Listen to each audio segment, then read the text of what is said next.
groupe s'arrête. Normalement, c'est ça la limite. C'est le À groupe. condition qu'elle soit en capacité de le dire. À Voilà. condition qu'elle soit en capacité de le Et dire. quand elle C'est est ça en le cap- sujet. Voilà. Ouais. Et quand elle est en capacité de le dire, comme ça s'est passé pour moi à Comédie, il faut encore que la hiérarchie dise Ouais. OK, on vous protège, virez-moi ce mec-là et on vous protège. Là, l'idée, s'il y avait un présupposé chez Claire Basini, moi-même et Marie Toublanc, qui était, si on fait ça, on risque de perdre l'émission. Si on fait ça, on risque de se mettre dans les mains de Bolloré. Prenons notre chance, on a 2 mois et dans 2 mois c'est fini, il n'y a plus Bellatar. Et est-ce que vous pouviez faire des blagues sur Bellatar? Voilà. Ah non, là c'était le crime de lèse-majesté. Voilà. Parce que l'humour, c'est aussi la réciprocité. C'est-à-dire, si on est dans le cadre de l'humour, si on peut faire de manière réciproque les blagues. Madame Bérou, monsieur le rapporteur, Madame Legrain. Madame Oui, Bérou, d'abord. je tenais juste à dire qu'on était terrorisés et que tout ce qu'on disait était retenu contre nous. C'est-à-dire qu'on pouvait dire quelque chose de complètement innocent un jour et 2 mois plus tard, on se le reprenait dans la gueule. Donc en fait, tout ce qu'on disait, c'était millimétré. On se permettait jamais de... Et on n'intervenait pas les uns pour les autres. Et je te présente encore mes excuses parce qu'on n'endormait pas la nuit. Voilà. C'est précisément ce qui décrit un rapport de domination, un rapport de toxicité. C'est que la réciproque ne soit pas possible, en fait. On peut être très lâche dans les rapports humains, à condition que ce soit dans les 2 sens, possiblement. Madame Legrain. Oui, merci beaucoup. Je trouve très intéressant cet échange avec la question de l'humour, parce qu'en fait, on revient au même questionnement qui nous agite quand on se pose la question du consentement, par exemple. C'est-à-dire qu'en réalité, finalement, on comprend assez bien les moments dans lesquels il y a l'égalité qui permet en fait de tous consentir à l'humour, et la question, en réalité, de la peur. Et ce que vous décrivez là, toutes et tous, c'est la peur. C'est d'être dans des conditions dans lesquelles le non n'est pas possible à dire parce que ça va nous coûter. Et je trouve que et du coup, ça balaye aussi un certain nombre de choses qu'on peut entendre sur oui, ben, l'humour, chacun sait. En fait, c'est la question du pouvoir. Et c'est aussi toute la différence entre l'humour qui s'en prend aux puissants, à ceux qui, de toute façon, ne tomberont pas du fait de l'humour, et l'humour qui s'en prend aux faibles, parce qu'ils n'ont pas la possibilité de dire non, je ne veux pas que tu fasses cette blague sur moi. Et donc ça, je trouve que vous le décrivez bien, et c'est là-dessus que je voudrais vous interroger sur la question du pouvoir et de où appartient le pouvoir. Qu'est-ce qu'on doit faire maintenant pour que le pouvoir revienne au droit des gens? Ce que vous avez dit, Monsieur Gassio, sur en fait, à un moment, comment le bien-être des femmes, la question du droit et du respect du droit, est ce qui doit préoccuper, et ce qui doit faire peur d'une certaine façon. Donc quand vous posez toutes ces situations, est-ce que vous envisagez, à ces moments-là, de quelle façon la peur aurait-elle changé de camp? Qu'est-ce qui ferait peur à Yacine Bellatar? Qui pouvait lui faire peur?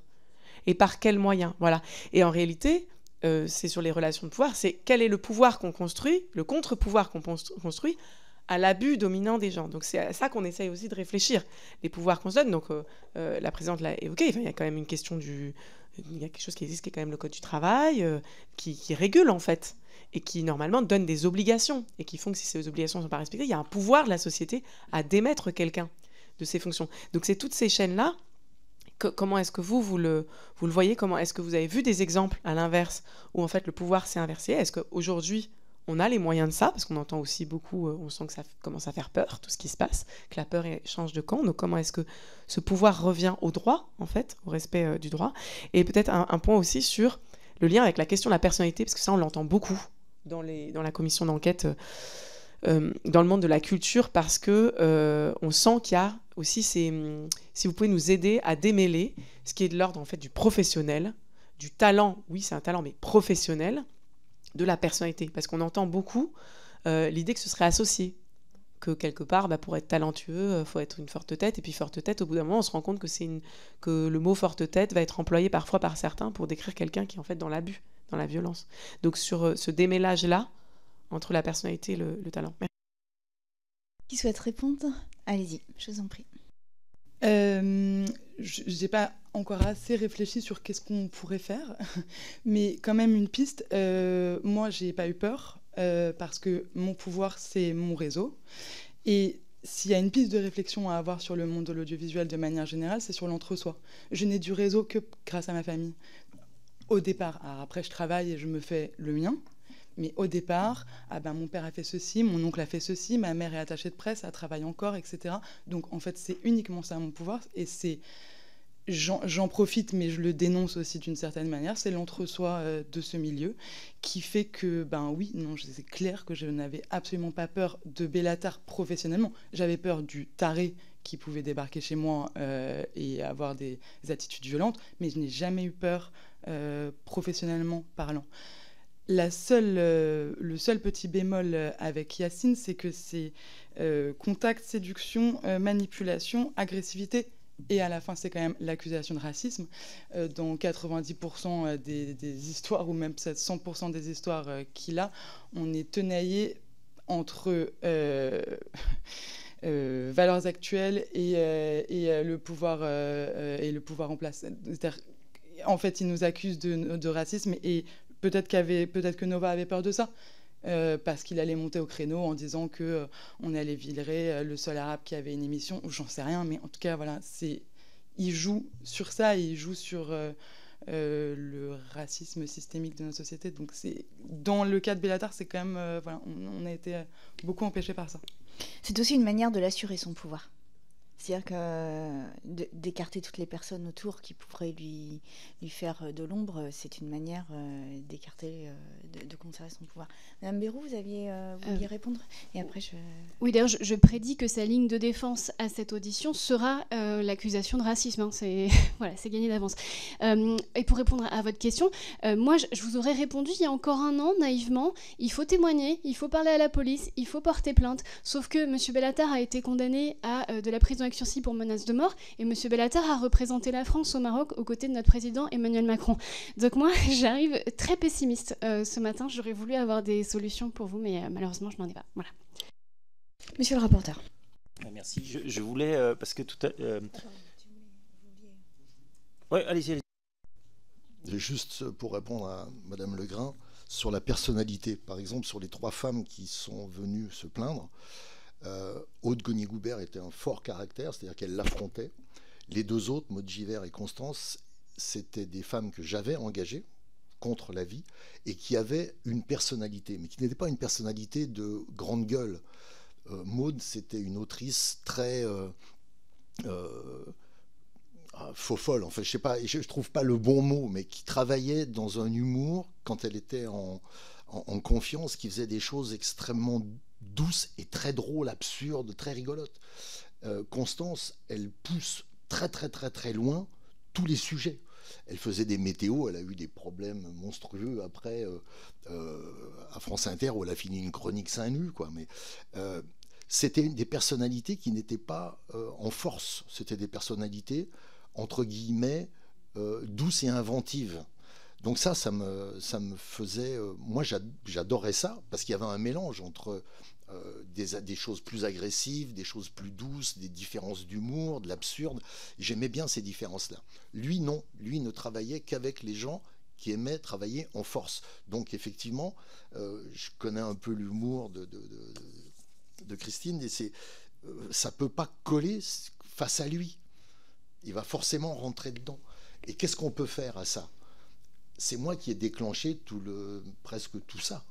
Parce que moi, je suis allé porter plainte le jour où il m'a appelé pour me dire « Je vais tuer ta femme, tes enfants », et des paroles que je ne vais pas répéter en commission, mais que vous pouvez retrouver dans les procès-verbaux et même dans la presse, qui sont atroces sur ma maman.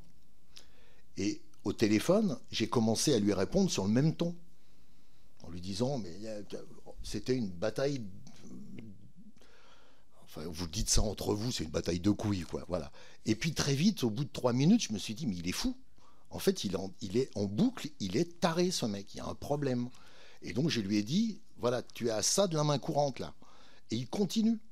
Donc, je lui ai dit, je vais aller déposer une plainte. Et le fait de déposer une plainte, ça s'est passé en 2 temps. C'est pour ça qu'il y a eu tous les témoignages. C'est que j'ai déposé une plainte, non pas parce que j'avais peur de lui, mais peur des réactions des gens qui le suivaient sur les réseaux, qui auraient pu venir me casser la gueule, parce qu'il connaît mon adresse, il connaît ma famille.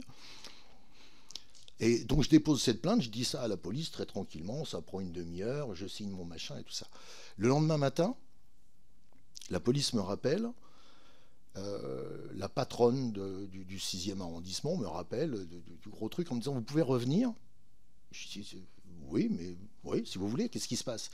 Elle me dit, est-ce que vous pouvez nous répéter les mots exacts qu'il vous a dit au téléphone?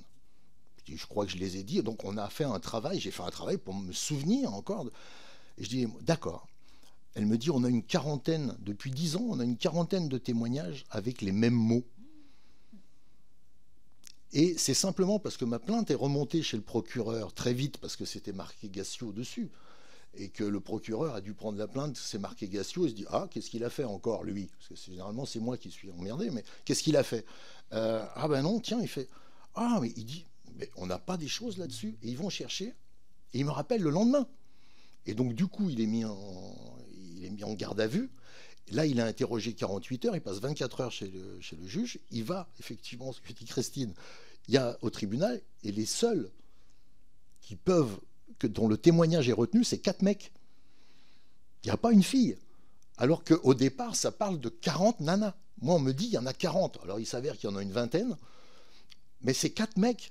Kader Aoun, Kevin Razi, Azenkot, et je ne sais plus j'ai oublié le dernier, mais c'est 4 mecs qui, eux, ont eu le réflexe de l'enregistrer. Sinon, tout le reste, moi, ma plainte, elle n'est pas recevable, c'est au téléphone. C'est sa parole contre la mienne, même si on voit qu'il m'a appelé, le temps.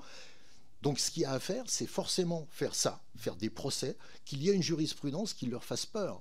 Il faut qu'il ait peur, à un moment. Mais quand le président de la République l'invite à faire un voyage avec lui au Maroc et qu'il a toutes les caméras, qu'il fait la bise au ministre de l'armée de l'époque, qui va encore changer, là, récemment, je pense. Et ben, ça lui donne ce pouvoir. Non, t'aimes pas ce débat. Non, mais